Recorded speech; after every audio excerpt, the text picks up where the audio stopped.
어머님, 이건 어떻게 이럴 수가? 내가 이거 하려고 얼마나 고생인 줄 알아?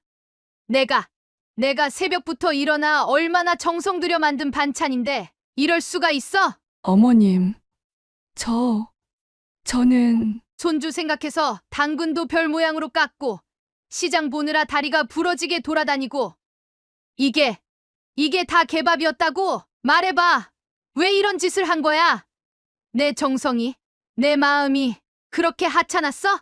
어머님, 죄송해요. 저는 그저는 무슨 그저? 내 입맛에 안 맞으면 말을 하든가. 어쩌자고 이렇게. 인선이가 맞았어. 내가 호구였어. 어머님, 그게 아니라 그럼 뭐가 아니란 거야? 지금 이게 뭐야? 설명해봐. 그녀의 고함 소리에 동네 개들이 놀라 달아났습니다. 며느리는 그 자리에 주저앉아 울기 시작했습니다. 사연을 듣고 난 후 각자의 의견을 댓글로 남겨주시기 바랍니다. 사소한 댓글이라도 사연자분에게 큰 힘이 될 수 있습니다. 각색될 수 있고 사연자분의 입장에서 구성될 수 있습니다. 인숙희 여사의 분식집 마지막 날은 평소보다 더 붐볐습니다. 그녀는 20년간 운영하던 가게의 마지막 주문을 받으며 감회에 젖었습니다. 60대의 나이로 맞이하는 은퇴는 기쁨보다는 아쉬움이 더 컸습니다.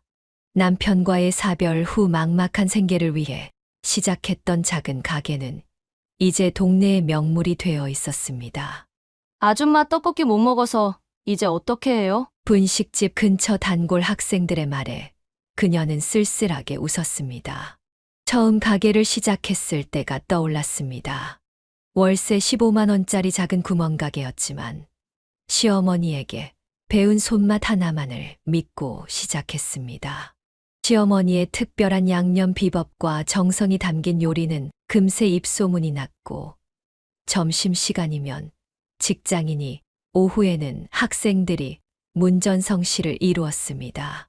어머니, 이제 그만 쉬세요. 매일 새벽부터 일어나시는 거 보기가 안쓰러워서 큰딸이 그녀의 어깨를 감싸 안으며 말했습니다. 그녀는 고개를 끄덕였습니다. 자식들의 대학 등록금과 결혼 자금까지 모두 이 가게에서 마련했습니다. 심지어 작은 상가 건물도 장만할 수 있었습니다. 하지만 이제는 더 이상 버틸 수가 없었습니다. 어머니, 저희가 얼마나 걱정했는데요. 손목 수술 권하는 것도 안 들으시고. 나이가 들수록 심해지는 손목 통증은 더 이상 무시할 수 없는 수준이 되었습니다. 매일 새벽부터 밤늦게까지 떡을 볶고 그릇을 나르는 일이 점점 더 힘겨워졌습니다. 사장님, 저희 아들 졸업할 때까지만이라도 하시면 안 돼요? 근처 중학교 어머님의 말에 그녀는 미안한 마음이 들었습니다. 하지만 이제는 정말 쉬어야 할 때였습니다. 의사도 더 이상 무리하면 손목 수술은 피할 수 없다고 경고했습니다. 저 떡볶이 마지막으로 한 접시만 더 주세요. 학교 시간에 맞춰 찾아온 학생들이 줄을 섰습니다. 그녀는 마지막 주문을 받으며 눈시울이 붉어졌습니다. 20년 동안 이 자리에서 학생들을 지켜봐 왔습니다. 이제는 중학생이 된 아이의 어머니가 된 손님도 있었고, 대학생이 되어서도 가끔 들르는 단골도 있었습니다. 어머니, 이제 가시죠. 내일부터는 실컷 주무셔도 돼요. 아들이 그녀의 짐을 챙기며 말했습니다. 자녀들은 그녀의 은퇴 결정을 적극적으로 반겼습니다. 늘 건강을 걱정하던 터라 이번 결정은 모두에게 다행스러운 일이었습니다. 그녀는 마지막으로 가게를 둘러보았습니다. 20년의 세월이 고스란히 담긴 이 공간을 떠나려니 발걸음이 쉽게 떨어지지 않았습니다. 하지만 이제는 정말 쉬어야 할 때였습니다. 손님들의 아쉬운 인사를 뒤로하고 그녀는 천천히 가게 문을 닫았습니다. 내일부터는 새로운 일상이 시작될 것입니다. 마지막으로 문을 닫은 가게를 바라보며 그녀는 문득 시어머니가 떠올랐습니다. 가난한 집안의 맏며느리로 들어와 평생을 식당 일로 보낸 시어머니는 그녀에게 특별한 유산을 남겼습니다. 그것은 바로 손맛이었습니다. 어머님, 이 양념은 어떻게 아시는 거예요? 이거? 내가 시집 올 때 우리 시어머니한테 배운 건데 니도 이제 알아둬야지.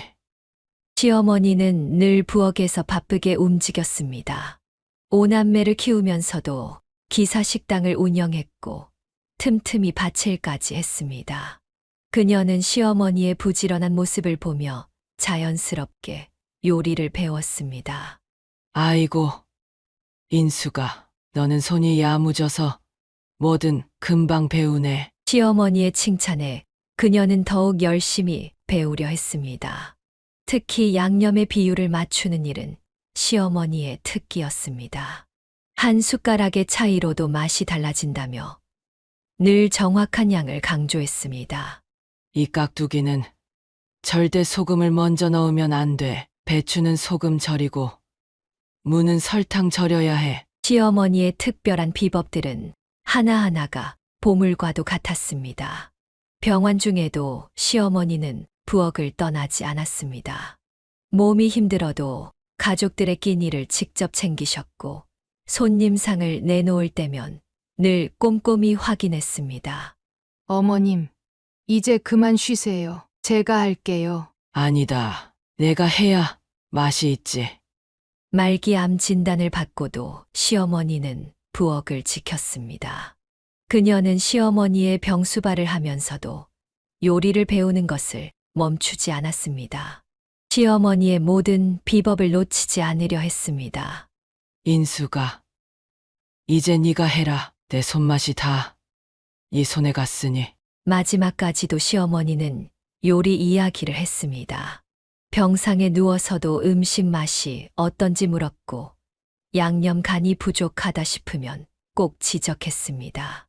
어머님, 제가 어머님처럼은 못할 것 같아요. 너는 할 수 있어. 내가 다 지켜봤는데. 시어머니가 돌아가시기 전날 그녀는 마지막으로 시어머니의 비법 노트를 전해받았습니다. 오래되어 누렇게 변한 공책에는 시어머니의 일생이 고스란히 담겨 있었습니다. 양념 비율부터 손님 접대하는 방법까지 평생을 부엌에서 보낸 시어머니의 지혜가 빼곡히 적혀 있었습니다. 이제 네 차례다. 내 비법은 다 여기 있으니. 그 말씀을 마지막으로 시어머니는 눈을 감았습니다. 그녀는 시어머니가 남긴 비법 노트를 가슴에 품은 채 울었습니다. 시어머니의 유산은 단순한 요리 비법이 아니었습니다. 끈기 있는 삶의 자세, 가족을 향한 사랑, 그리고 절대 포기하지 않는 정신이었습니다. 이후 그녀가 분식집을 성공적으로 운영할 수 있었던 것은 모두 시어머니의 가르침 덕분이었습니다. 시어머니의 특별한 양념 비법은 그녀만의 것이 되었고 그 맛을 찾는 손님들로 가게는 늘 북적였습니다. 이제 은퇴를 하게 되었지만 시어머니의 손맛은 여전히 그녀의 손끝에 살아 있었습니다. 그러던 어느 날 시어머니의 장례를 치른 지 채 1년도 되지 않아 그녀는 또 다른 시련을 맞이했습니다. 남편이 퇴근길 교통사고로 갑자기 세상을 떠난 것입니다. 그날의 전화를 받던 순간이 아직도 생생했습니다. 여보세요. 인숙이 씨 되시나요? 여기 병원인데요. 갑작스러운 비보에 그녀는 그 자리에 주저앉고 말았습니다. 아직 중학생인 아들과 고등학생인 딸들을 혼자 키워야 한다는 현실이 막막했습니다. 아빠 어디 갔어? 왜 안 와? 어린 아들의 질문에 그녀는 대답을 할 수 없었습니다. 특히 사춘기에 접어든 아들은 아버지의 부재를 받아들이지 못했습니다. 아버지와 함께 하려던 계획들이 모두 물거품이 되어버린 현실에 분노했습니다. 어머님, 죄송하지만 학교에 좀 와주셔야 할 것 같습니다. 거의 매주 학교에서 전화가 왔습니다. 아들은 수업 시간에 엎드려 자거나 친구들과 싸움을 일으켰습니다. 담임 선생님을 찾아갈 때마다 그녀의 마음은 무거웠습니다. 어머님, 아이가 많이 힘들어하는 것 같아요. 상담을 받아보는 게 어떨까요? 네, 알겠습니다. 제가 좀 더 신경 쓰도록 하겠습니다. 하지만 상담을 받게 할 여유도 시간도 없었습니다. 장례를 치르고 나니 남은 것은 빚뿐이었습니다. 남편의 퇴직금으로는 겨우 장례 비용을 충당할 수 있었을 뿐입니다. 언니, 이러다 쓰러지겠어. 좀 쉬어야지. 동생의 걱정 어린 말에도 그녀는 쉴 수가 없었습니다. 엄마, 나 학원비 내야 되는데. 엄마 교복이 작아졌어. 자녀들의 요구 하나하나가 그녀의 어깨를 무겁게 했습니다. 하지만 시어머니의 가르침을 떠올리며 하루하루를 버텨냈습니다. 남편의 영정사진 앞에서 그녀는 자주 울었습니다. 하지만 울 시간도 없었습니다. 새벽부터 일어나 준비하고 밤늦게까지 가게를 열어야 했습니다. 입소문이 나면서 조금씩 손님이 늘어났습니다. 특히 학생들 사이에서 인기가 좋았습니다. 시어머니의 특별한 양념 비법이 빛을 발했습니다. 엄마, 나 오늘 시험 봤는데 100점 받았어. 어느 날 아들이 조심스레 시험지를 내밀었습니다. 방황하던 아들이 조금씩 제자리를 찾아가기 시작했습니다. 그녀는 아들을 꼭 안아주었습니다.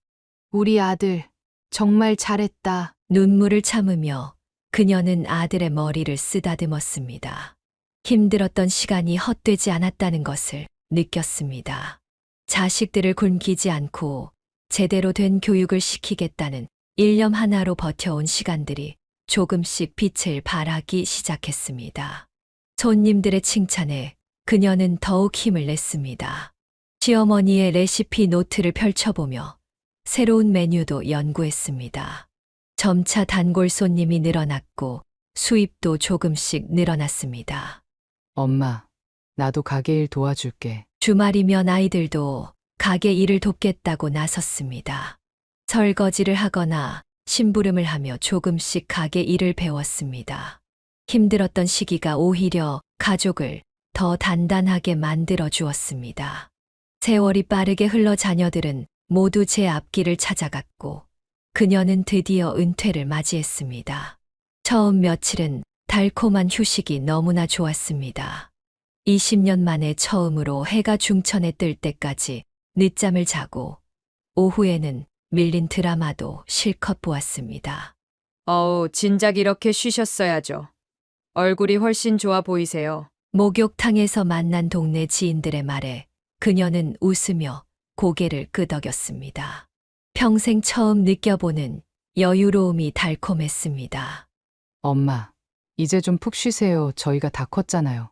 딸의 말도 맞았습니다. 이제는 더 이상 자녀들 뒷바라지를 걱정할 필요도 없었습니다. 딸은 대기업에 취직했고 아들은 크지도 작지도 않은 회사에서 일하고 있었습니다. 하지만 한 달이 지나자 달콤한 휴식은 점차 지루함으로 변해갔습니다. 매일 아침 일찍 일어나 분주히 보내던 시간들이 자꾸 떠올랐습니다. 여사님, 우리 식당에서 일주일에 2~3시간만 일하실래요? 그냥 가벼운 일 도와주시는 거예요. 동네 중국집 사장의 제안에 그녀의 마음이 살짝 흔들렸습니다. 엄마, 안 돼요. 또 그릇 나르다가 손목 다치시면 어떡해요? 딸의 강력한 반대에 그녀는 한숨을 쉬었습니다. 딸은 어머니의 건강을 진심으로 걱정했습니다. 매일 아침 텅 빈 가게를 지나칠 때마다 그녀의 발걸음이 무거워졌습니다.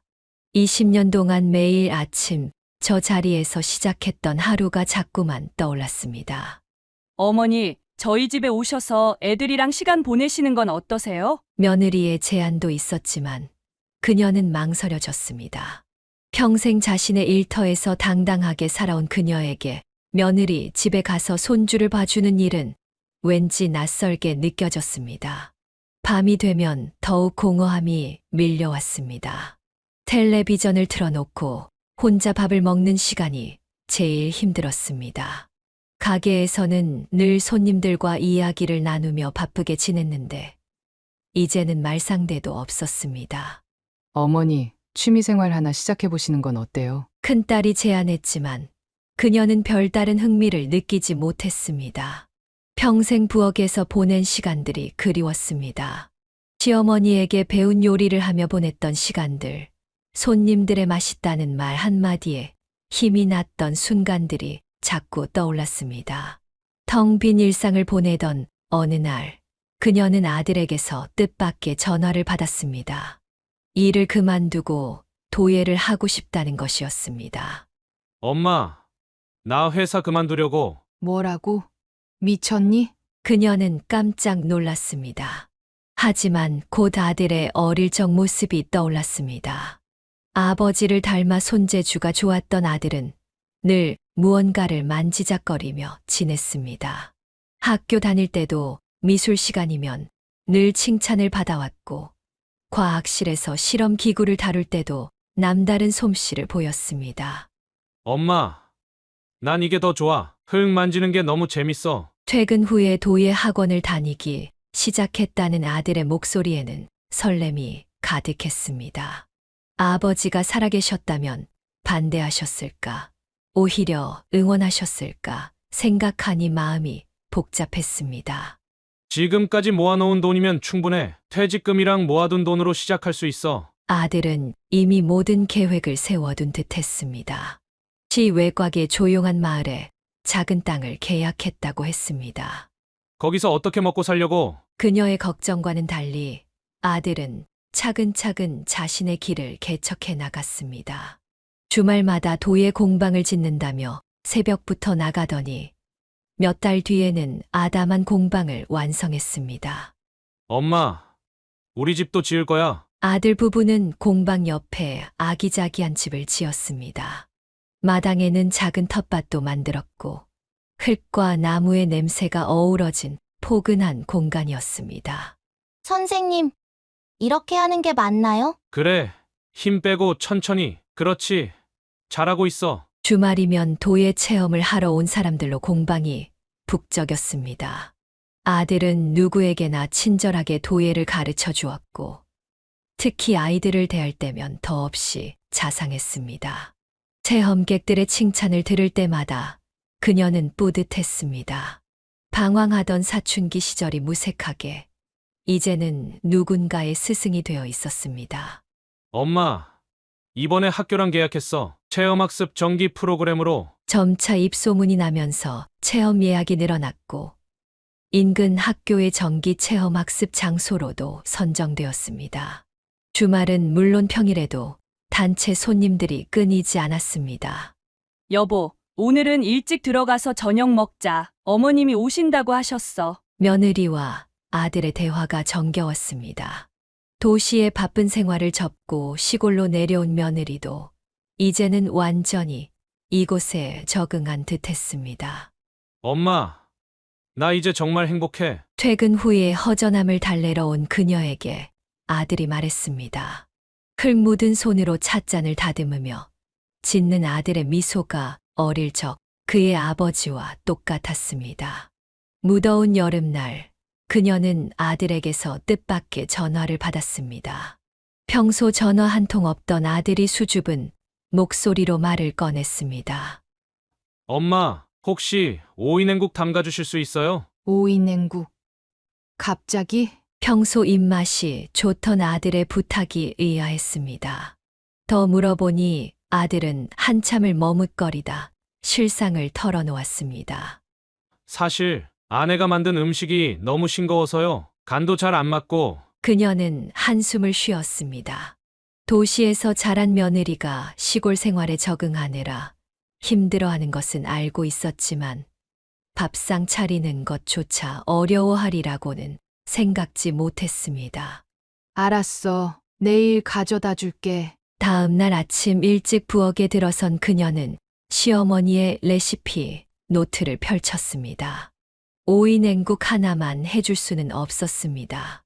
아들이 어릴 적 좋아하던 반찬들이 떠올랐습니다. 이 정도는 해줘야지. 오이냉국에 더해 가지볶음, 고구마 줄기김치도 준비했습니다. 손주를 생각하며 멸치볶음도 했고 계란말이도 예쁘게 말아놓았습니다. 엄마, 이렇게 많이 해주시면 어떡해요? 아들은 반찬통을 받아들고 눈시울이 붉어졌습니다. 그녀는 아들의 마른 얼굴을 보며 마음이 아팠습니다. 너 어릴 때 좋아하던 거잖아. 잘 먹어. 어머님, 죄송해요. 며느리는 고개를 숙인 채 미안해했습니다. 그녀는 며느리의 어깨를 토닥였습니다. 괜찮아. 나도 처음엔 다 이랬어. 시어머니한테 배우면서 실력이 늘었지. 그날 저녁 아들에게서 문자가 왔습니다. 엄마, 오이 냉국 너무 맛있었어요. 며칠 만에 제대로 된 밥을 먹었네요. 그녀의 마음이 뿌듯해졌습니다. 시어머니에게 배운 손맛이 이제는 아들 내외의 밥상을 따뜻하게 만들어주고 있었습니다.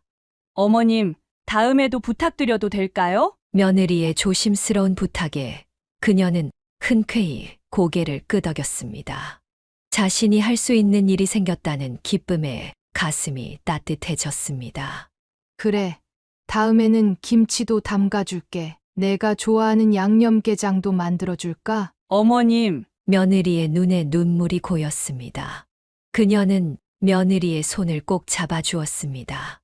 은퇴 후의 공허함을 달래줄 새로운 일과가 생긴 것 같았습니다.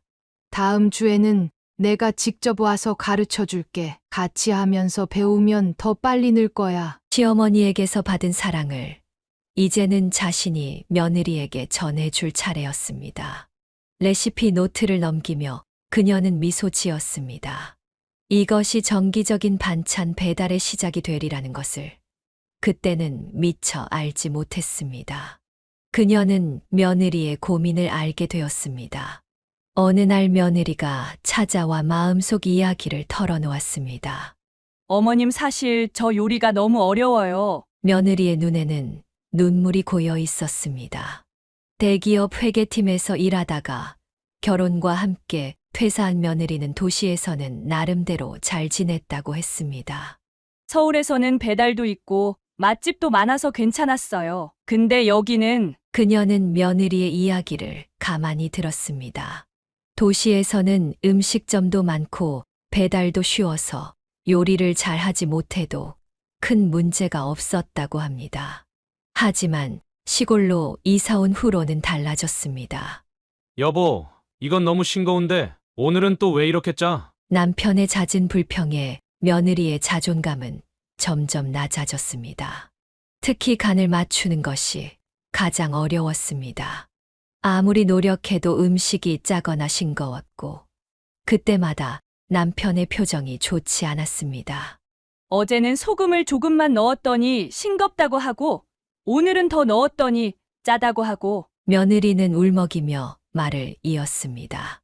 요리책도 보고 유튜브도 찾아보며 노력했지만 책에서 보는 것과 실제로 하는 것은 너무 달랐습니다. 밥솥으로 밥하는 것까진 괜찮은데 국이랑 반찬이 너무 어려워요. 남편이 어머님 음식 맛이 그립다고 하더라고요. 며느리의 말에 그녀는 가슴이 아팠습니다. 자신도 처음부터 잘한 것은 아니었습니다. 시어머니 밑에서 수없이 실수하고 배우며 여기까지 온 것입니다. 여보, 나 오늘도 도시락 안 싸가도 될 것 같아. 결국 남편은 도시락도 거절했습니다.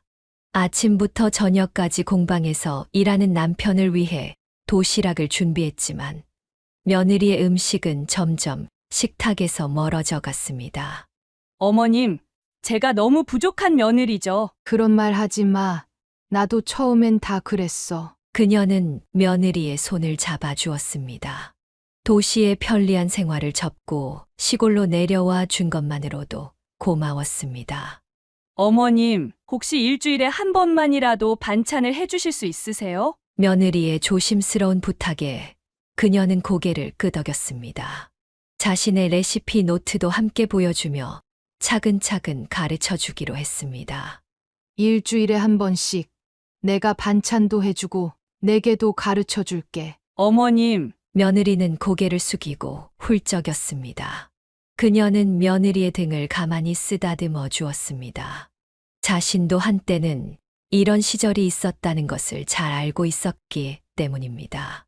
괜찮아. 천천히 배우면 돼. 내가 이렇게 노력하는 것만으로도 충분해. 시어머니에게 받은 따뜻한 위로와 가르침을 이제는 자신이 며느리에게 전해줄 차례였습니다. 그녀의 마음속에는 새로운 희망이 피어났습니다. 처음에는 일주일에 한 번, 두세 가지 반찬만 하기로 했습니다. 그녀는 며느리가 요리를 배울 때까지만 도와주려 했습니다. 하지만 상황은 조금씩 달라지기 시작했습니다. 어머님, 반찬이 이틀 만에 다 떨어졌어요. 며느리의 목소리에는 미안함이 가득했습니다. 아들 내외가 그녀의 반찬을 얼마나 맛있게 먹는지 알 수 있었습니다. 그래? 얼마나 먹었길래 벌써 다 떨어졌어? 아들이 맛있게 먹는다는 말에 그녀의 마음이 뿌듯했습니다. 자연스럽게 주 2회로 반찬 만들기가 늘어났습니다. 어머님, 이번에는 김치찌개용 김치도 담가주시면 안 될까요? 된장찌개용 된장도 떨어졌는데. 요청사항이 하나둘 늘어나면서 반찬의 가짓수도 점차 늘어났습니다. 처음에는 두세 가지였던 반찬이 어느새 5가지, 6가지로 불어났습니다. 이거 좀 봐. 시장 물가가 이렇게 올랐네. 장을 보면서 그녀는 한숨을 쉬었습니다. 좋은 재료를 고집하다 보니 경제적 부담이 커졌습니다. 특히 손주를 위한 반찬은 더욱 신경 써서 준비했습니다. 어머님, 우리 애가 할머니 멸치볶음은 무조건 다 먹어요. 그래. 그럼 다음에는 멸치볶음 더 많이 해줘야겠다. 손주 이야기만 나오면 그녀는 저절로 웃음이 났습니다. 꼬마 손주가 자신의 반찬을 좋아한다는 말에 피로도 잊었습니다. 아이고, 이제 손목이. 긴 시간 칼질을 하다 보면 은퇴 이후였던 손목 통증이 다시 도졌습니다. 하지만 아들 내외의 행복한 목소리를 들으면 모든 게 괜찮아졌습니다. 엄마, 이제 우리 집이 제일 맛있는 식당이에요. 어머님, 덕분에 여보가 살도 좀 찌셨어요. 그들의 말 한마디에 모든 고생이 녹아내렸습니다.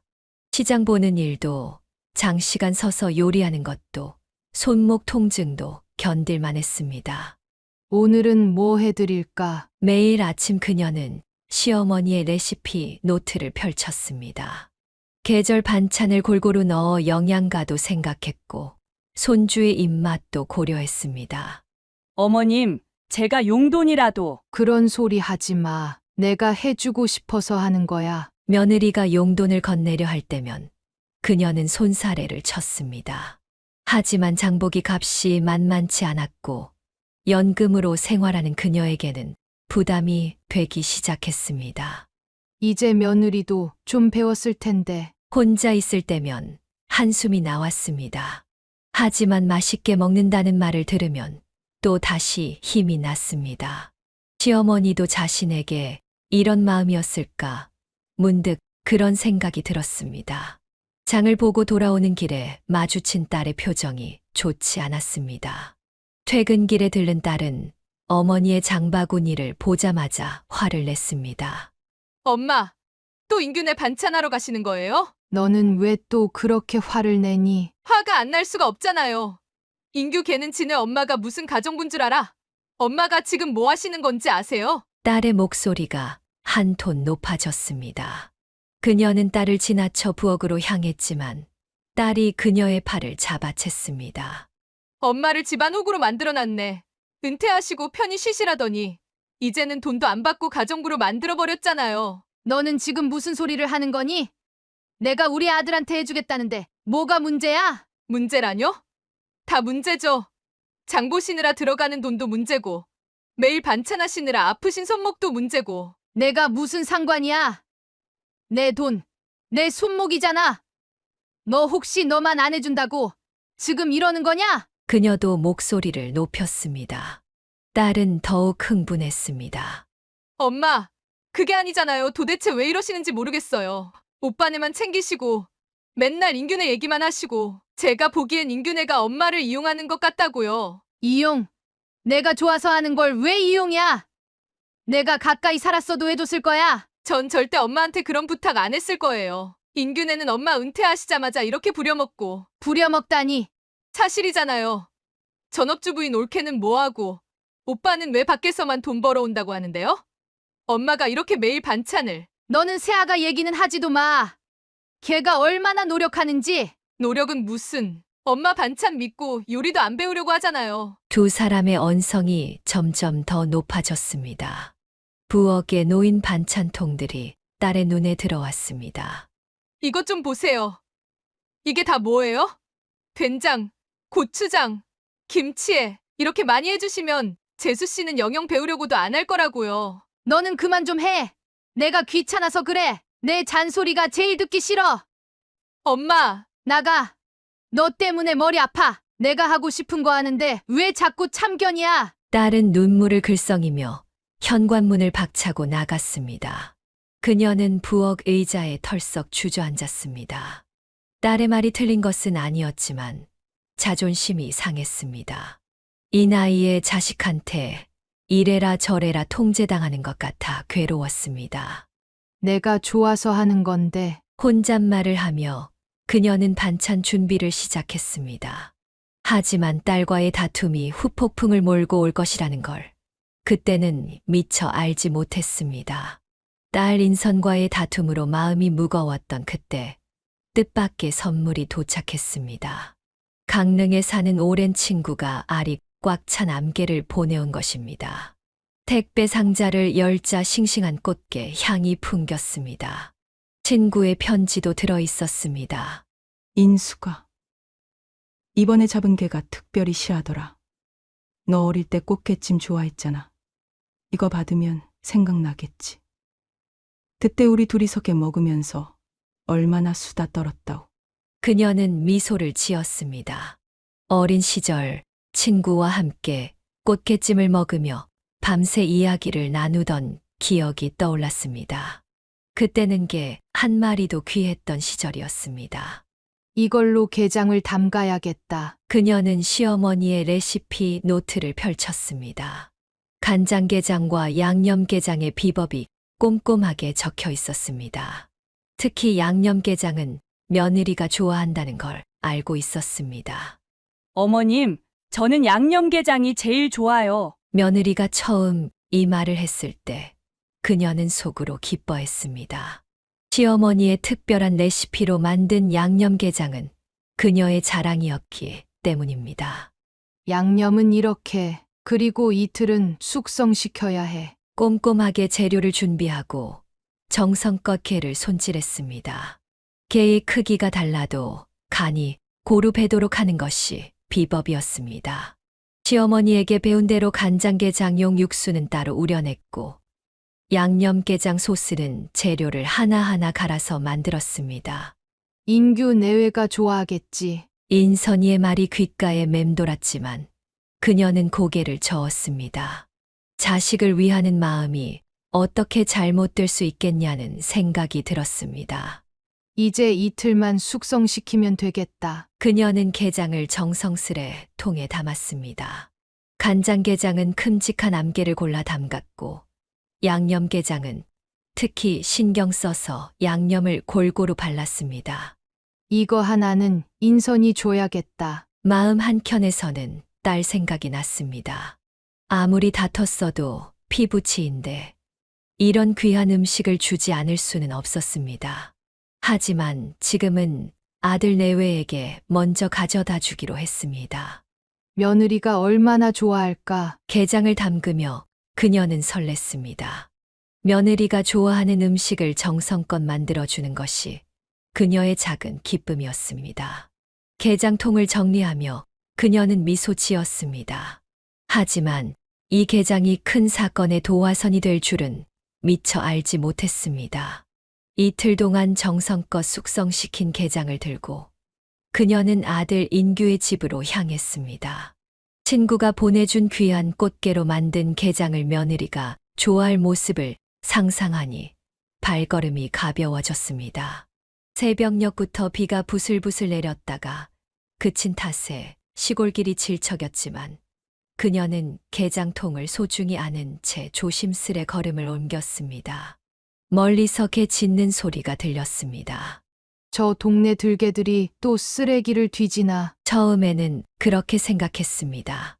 동네에 사는 들개 대여섯 마리가 늘 그 근처를 서성이곤 했으니까요. 평소 같았으면 그냥 지나쳤을 광경이었습니다. 하지만 이상하게도 발걸음이 자꾸 그쪽으로 향했습니다. 마치 무언가가 그녀를 그곳으로 이끄는 것 같았습니다. 웅덩이 근처에서 들개들이 무언가를 물어뜯고 있었습니다. 그녀의 눈이 커졌습니다. 개들이 파헤치고 있는 것 속에서 낯익은 반찬통이 보였습니다. 파란색 뚜껑의 반찬통. 분명 어제 아들 내외에게 건넨 바로 그 반찬통이었습니다. 그녀의 손이 떨렸습니다. 개들이 물고 있는 음식들이 하나하나 눈에 들어왔습니다. 시래기 나물, 고사리 나물, 멸치볶음, 장조림. 어제 새벽부터 일어나 정성껏 준비한 반찬들이었습니다. 그리고 마지막으로 눈에 들어온 것은 특별히 공을 들인 간장찜 닭이었습니다. 손주가 좋아할까 싶어 당근을 일일이 별 모양으로 깎아 넣은 찜닭. 시어머니에게 배운 특별한 양념 비법으로 하루 종일 정성 들여 만든 요리였습니다. 개들이 물어뜯은 달고기 사이로 선명한 별 모양 당근 조각이 눈에 들어왔습니다. 그녀의 다리에 힘이 빠졌습니다. 질척한 땅에 쪼그려 앉아 한동안 그 광경을 바라보았습니다. 떨리는 손으로 휴대폰을 꺼내 사진을 찍었습니다. 정신이 없었지만 이 순간을 기록해야 한다는 생각이 들었습니다. 왜, 도대체 왜? 목이 메었습니다. 새벽부터 일어나 정성껏 만든 반찬들이 개밥이 되어 있었습니다. 간장찜 닭을 만들 때가 떠올랐습니다. 손주가 좋아할까 싶어 당근을 깎느라 손가락이 베었던 것도, 양념이 딱 맞나 싶어 몇 번이고 맛을 봤던 것도 모두가 부질없어 보였습니다. 들고 있던 게장통이 천근만근이었습니다. 이 게장도 결국 개밥이 될 운명이었을까요? 강릉 친구가 보내준 귀한 꽃게로 시어머니의 비법대로 담근 소중한 게장이. 그녀는 그 자리에 한동안 서 있었습니다. 개들이 달려들어 반찬통을 더 헤집어 놓을 때마다 그녀의 가슴도 함께 찢어졌습니다. 머리가 하얘졌습니다. 손목이 아플 때도, 장보기가 힘들 때도, 경제적으로 부담될 때도 참았습니다. 며느리와 아들이, 그리고 손주가 맛있게 먹는다는 생각에 모든 게 견딜만 했습니다. 딸의 날카로운 지적이 귓가에 울렸습니다. 엄마를 집안 호구로 만들었다던 분노 어린 목소리가 이제야 이해되는 것 같았습니다. 하지만 여전히 받아들일 수 없었습니다. 시어머니의 레시피 노트에 적힌 비법대로 만든 반찬들, 손주를 위해 별 모양으로 깎은 당근, 며느리가 좋아한다며 넉넉히 담근 멸치볶음. 그 모든 정성과 사랑이 이렇게 허공으로 사라질 줄은 꿈에도 몰랐습니다. 질척한 땅을 짚은 손이 떨렸습니다. 들개들은 여전히 반찬을 뒤지고 있었고 그녀는 그저 그 자리에 굳어버렸습니다. 앞으로 어떻게 해야 할지, 무슨 말을 해야 할지 아무 생각도 나지 않았습니다. 그녀는 분노와 배신감으로 온몸이 떨렸지만 더 확인해야 할 것이 있었습니다. 개들이 어떻게 반찬통을 물고 왔는지 직접 확인해야 했습니다. 게장통을 꼭 쥔 채 아들네 집 쪽으로 걸음을 옮겼습니다. 그때였습니다. 모퉁이를 돌자 며느리의 뒷모습이 보였습니다. 며느리는 커다란 비닐봉지를 들고 있었고 그 안에는 분명 어제 전달한 반찬통들이 들어 있었습니다. 어머님? 며느리는 그녀를 보자 얼굴이 창백해졌습니다. 비닐봉지에서 반찬통을 꺼내 개들 앞에 내용물을 쏟아붓던 손이 멈칫했습니다. 이게 뭐 하는 짓이야? 그녀의 목소리가 떨려 나왔습니다. 며느리의 손에서 떨어진 반찬통이 땅에 굴러갔습니다. 거기엔 분명 어제 만든 콩자반이 담겨 있었습니다. 어머님. 이건 어떻게 이럴 수가? 내가 이거 하려고 얼마나 고생인 줄 알아? 그녀의 절규가 골목을 울렸습니다. 게장통을 땅에 떨어뜨린 그녀는 며느리에게 달려갔습니다. 내가 새벽부터 일어나 얼마나 정성 들여 만든 반찬인데 이럴 수가 있어? 어머님, 저는 손주 생각해서 당근도 별 모양으로 깎고 시장 보느라 다리가 부러지게 돌아다니고 이게 다 개밥이었다고? 며느리는 겁에 질린 얼굴로 뒷걸음질 쳤습니다. 하지만 그녀는 멈추지 않았습니다. 말해봐. 왜 이런 짓을 한 거야? 내 정성이, 내 마음이 그렇게 하찮았어? 어머님, 죄송해요. 저는 그저는 무슨 그저? 내 입맛에 안 맞으면 말을 하든가. 어쩌자고 이렇게. 그녀의 눈에서 눈물이 쏟아졌습니다. 시어머니에게 배운 비법대로 만든 반찬들, 밤늦게까지 손목이 아프도록 다듬고 썰었던 재료들, 장을 보면서 하나하나 고르고 고른 식재료들, 모든 것이 물거품이 되어버렸습니다. 인선이가 맞았어. 내가 호구였어. 어머님, 그게 아니라 그럼 뭐가 아니란 거야? 지금 이게 뭐야? 설명해봐. 그녀의 고함 소리에 동네 개들이 놀라 달아났습니다. 며느리는 그 자리에 주저앉아 울기 시작했습니다.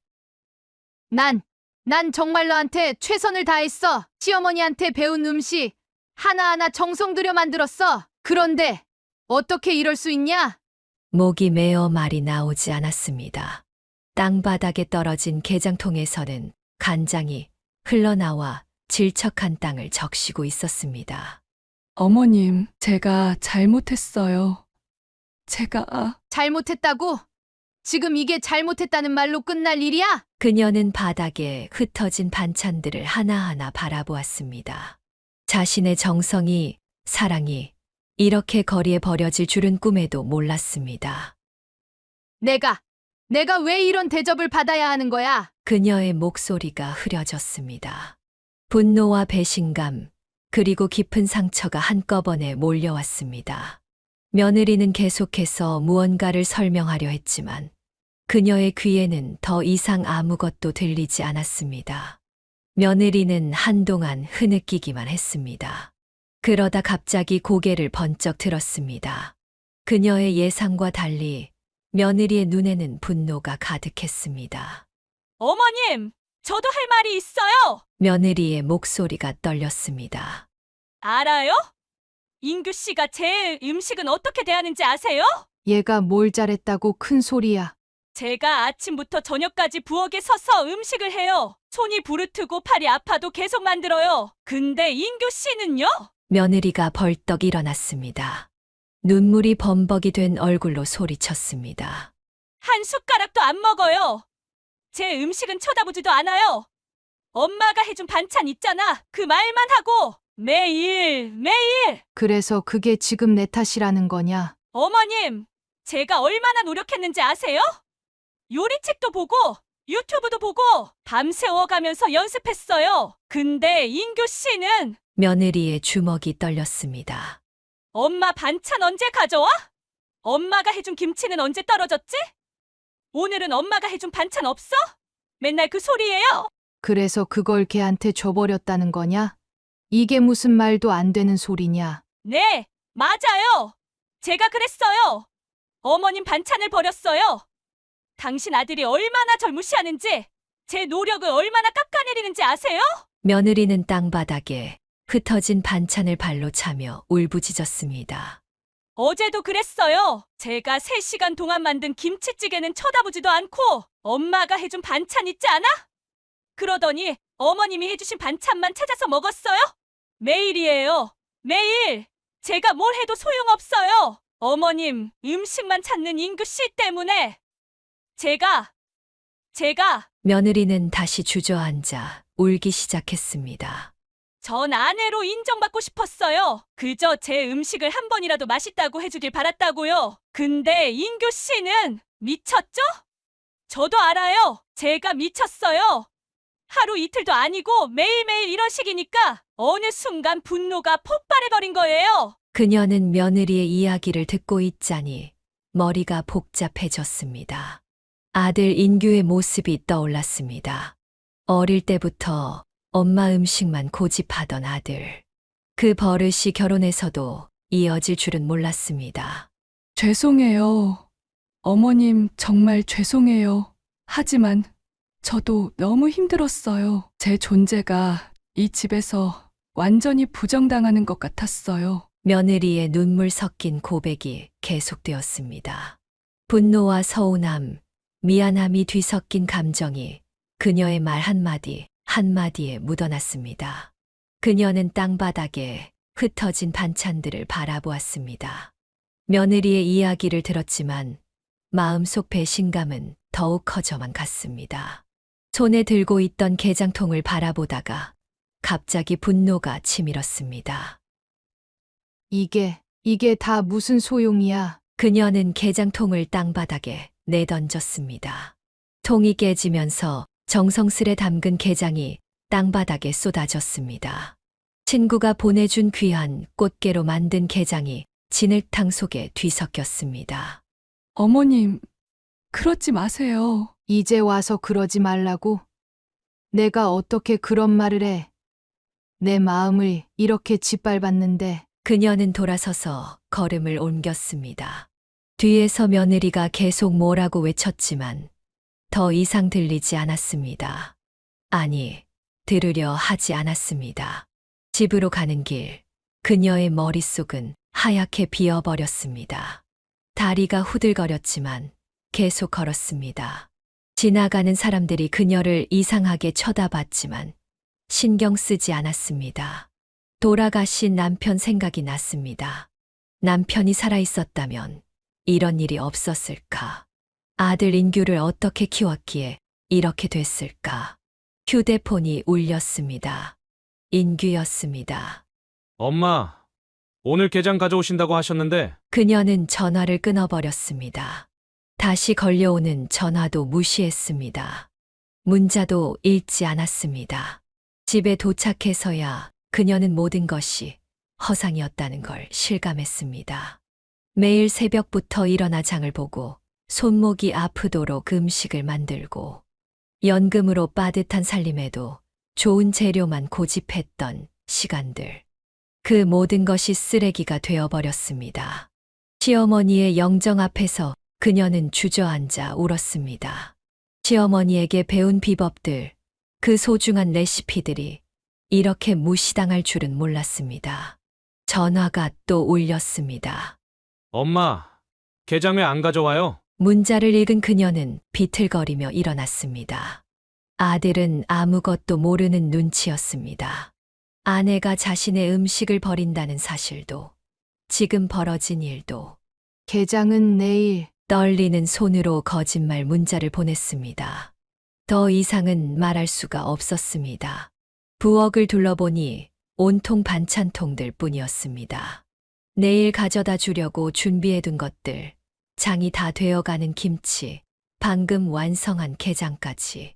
이제 이 모든 게 무슨 의미가 있을까요? 이제 끝이야. 다 끝났어. 그녀는 냉장고 문을 활짝 열었습니다. 정성스레 준비해둔 반찬들을 하나둘 꺼내기 시작했습니다. 이제 이 반찬들로 뭔가를 해야 할 것 같았습니다. 마지막으로 할 수 있는 일이 무언가가 있을 것만 같았습니다. 손목이 욱신거렸습니다. 병원에서 무리하지 말라던 말이 떠올랐습니다. 하지만 이제 그런 것도 의미 없어 보였습니다.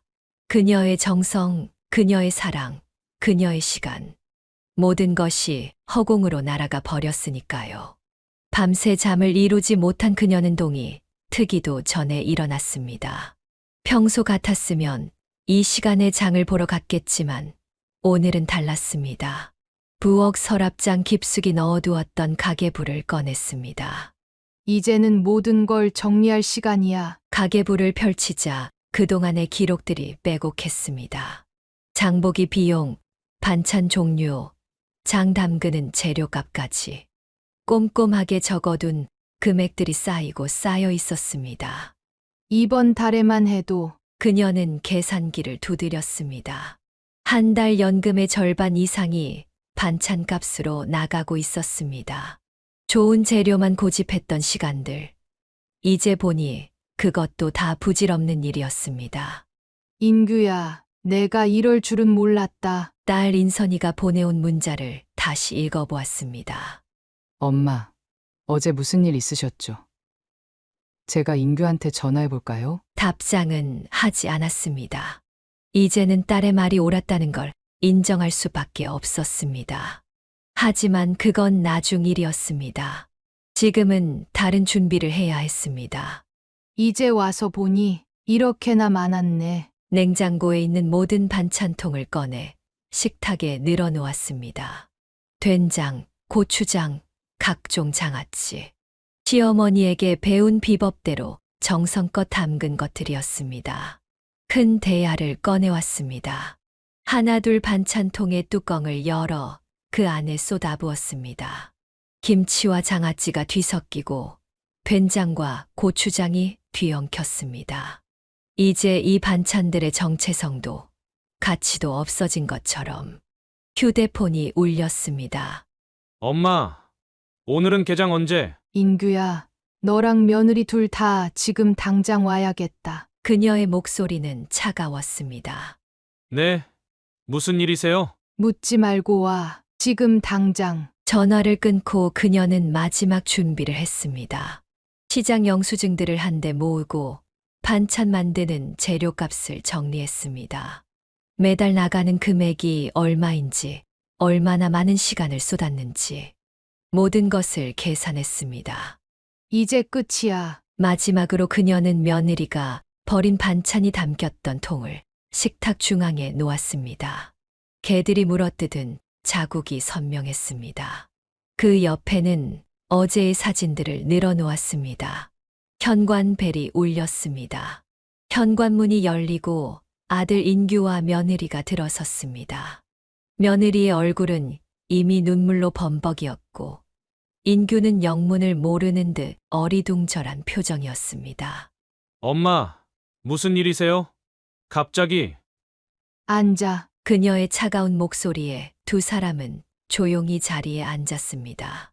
식탁 위에 놓인 대야와 사진들, 그리고 가계부를 보며 인규가 눈을 크게 떴습니다. 이게 다 뭐예요? 내 아내한테 물어봐. 며느리는 고개를 푹 숙인 채 흐느끼기 시작했습니다. 인규는 여전히 상황을 파악하지 못한 듯 했습니다. 이게 다 뭐예요? 인규의 얼굴이 창백해졌습니다.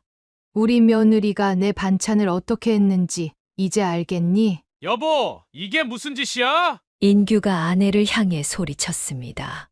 며느리는 더욱 크게 흐느꼈습니다. 그리고 이것 봐. 그녀는 가계부를 펼쳤습니다.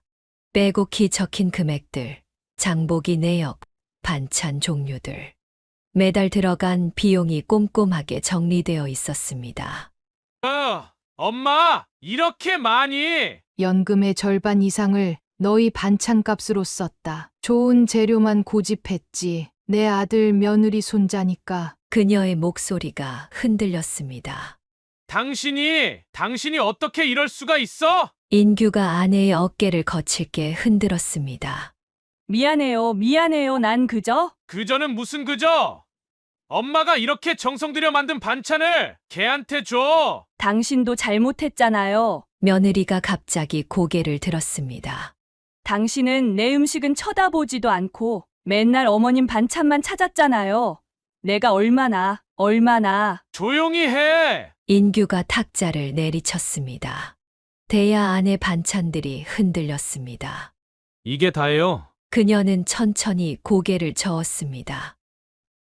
어제 친구가 보내준 귀한 꽃게로 담근 게장도 내 와이프가. 엄마, 전 몰랐어요. 정말 몰랐어요. 인규의 눈에서도 눈물이 흘렀습니다. 이제야 상황의 심각성을 깨달은 듯했습니다. 이제 와서 모른다고? 내가 내 음식만 찾아서. 내 와이프가 이런 선택을 한 거야. 식탁 위에는 무거운 침묵이 내려앉았습니다. 대야 안에서는 뒤섞인 반찬들이 처연한 빛을 발했고 가계부의 숫자들은 그녀의 헛된 정성을 증명하고 있었습니다. 이제 우리가 어떻게 해야? 인규의 말끝이 흐려졌습니다. 돌이킬 수 없는 상처가 이미 나버린 이 상황에서 그 누구도 쉽게 답을 내놓을 수 없었습니다. 무거운 침묵이 흐르는 가운데 그녀가 천천히 자리에서 일어섰습니다. 시어머니의 영정을 바라보다가 다시 아들 내외를 향해 돌아섰습니다. 이제 끝이다. 엄마, 더 이상 말하지 마. 이제부터 너희와 나는 남이야. 그녀의 목소리는 떨리지 않았습니다. 어제의 분노와 배신감은 이미 차갑게 식어버린 듯 했습니다.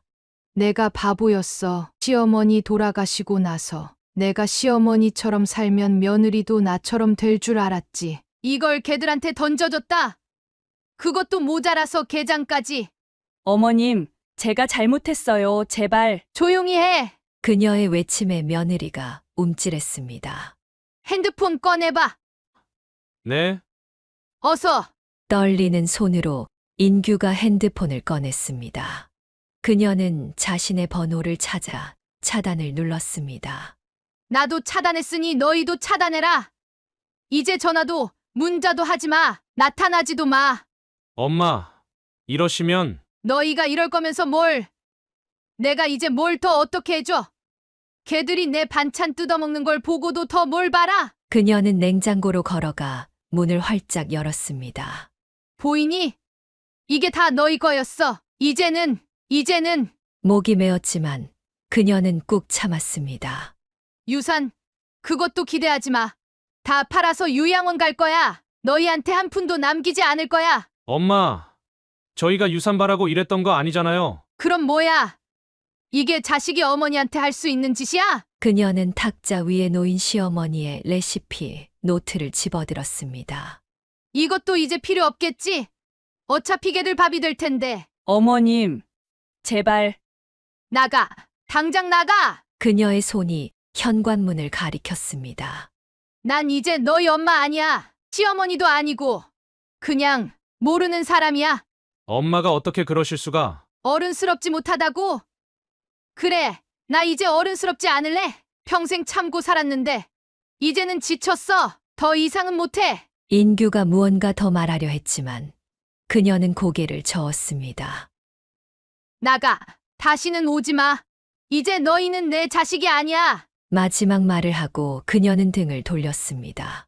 뒤에서 들리는 울음소리도 사과하는 소리도 듣고 싶지 않았습니다. 현관문이 닫히는 소리가 들렸습니다. 그제야 그녀는 주저앉아 울음을 터뜨렸습니다.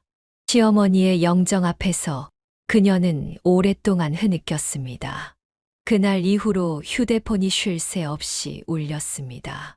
차단했던 번호를 바꿔가며 아들 인규가 연락을 해왔습니다. 문자만 수십 통, 부재중 전화는 100통이 넘었습니다. 엄마, 제가 잘못했습니다. 와이프한테도 단단히 혼을 냈어요. 이혼하겠다고 했어요. 와이프가 진심으로 사과하지 않으면. 그녀는 문자들을 하나둘 읽어보다가 모두 지워버렸습니다. 며느리의 문자는 더 많았습니다. 어머님, 제가 정말 잘못했어요. 한 번만 용서해 주세요. 제가 어떻게 하면 될까요? 무릎이라도 꿇을까요? 어머님께서 해주신 음식이 얼마나 귀한지 이제야 깨달았어요. 그녀는 한숨을 쉬었습니다. 며느리의 사과가 진심이 아니라고 생각하진 않았습니다. 하지만 그건 중요하지 않았습니다. 이미 마음속 깊이 박힌 상처는 어떤 말로도 지울 수 없었기 때문입니다. 어머님, 저 때문에 인규 씨가 매일 밤 울어요. 새벽에 온 며느리의 문자를 보며 그녀는 쓴웃음을 지었습니다. 아들의 눈물로 어머니의 마음을 흔들려 하다니. 이제 와서 그게 무슨 소용이야. 시장 바구니를 들고 나가다가 동네 슈퍼 앞에서 며느리를 마주쳤습니다. 며느리는 눈물을 글썽이며 그녀 앞에 무릎을 꿇으려 했습니다. 어머님, 제발. 그녀는 그대로 지나쳤습니다. 뒤에서 들리는 흐느낌 소리에도 돌아보지 않았습니다. 예전에는 저렇게 울 때마다 마음이 약해져서 안아주곤 했는데 이제는 그저 지친다는 생각만 들었습니다. 엄마, 와이프가 매일 밤 편지를 써요. 용서를 빌려고. 인규의 또 다른 문자였습니다. 그녀는 깊은 한숨을 내쉬었습니다. 편지도 사과도 눈물도 모든 것이 그저 변명으로만 들렸습니다. 어머님 건강은 괜찮으신가요? 제가 죽을 죄를 지었어요. 매일 비슷한 내용의 문자가 왔습니다. 처음에는 읽기라도 했지만 이제는 확인도 하지 않고 지워버립니다. 인선아, 너는 어떻게 생각하니? 딸에게 전화가 왔을 때 그녀는 조심스레 물었습니다. 엄마, 제가 처음부터 그랬잖아요. 엄마만 신경 쓰는 거라고 이제부터 챙겨주지 마요. 엄마만 생각해. 딸의 지지가 조금은 위로가 되었습니다. 하지만 그것도 잠시 마음속 깊은 곳의 상처는 여전했습니다. 시장에서 꽃게를 보면 가슴이 아팠고 반찬 가게 앞을 지날 때면 눈물이 났습니다. 장독대의 항아리들은 그대로 두었지만 더 이상 새로운 장은 담그지 않았습니다. 엄마, 저희 부부 꼭 화해하고 싶어요. 어떻게 하면 될까요? 또다시 울리는 문자에 그녀는 휴대폰을 서랍 깊숙이 넣어버렸습니다. 용서는 아직은 할 수 없었습니다. 어쩌면 영원히 할 수 없을지도 모릅니다. 길가의 개들을 볼 때마다 그날의 기억이 떠올랐고 반찬통만 봐도 가슴이 무너져 내렸습니다. 시간이 약이라지만 이 상처만큼은 시간도 치유할 수 없을 것 같았습니다. 밤이면 찾아오는 것은 끝없는 후회뿐이었습니다. 그녀는 텅 빈 부엌에 홀로 앉아 지난 날들을 떠올렸습니다. 남편과 사별하고 혼자서 자식들을 키우던 시절이 떠올랐습니다. 아들 인규가 사춘기에 방황할 때도 딸 인선이 대학 등록금이 부족하다며 울 때도 그녀는 한 번도 주저하지 않고 앞만 보고 달려왔습니다.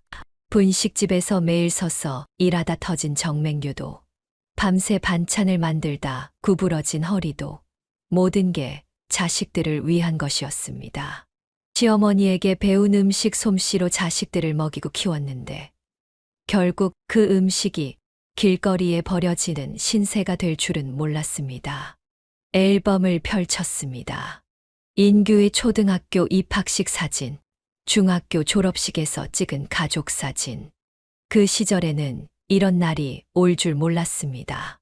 사진 속 인규는 순수한 미소를 짓고 있었고 그녀는 자식들을 자랑스럽게 바라보고 있었습니다.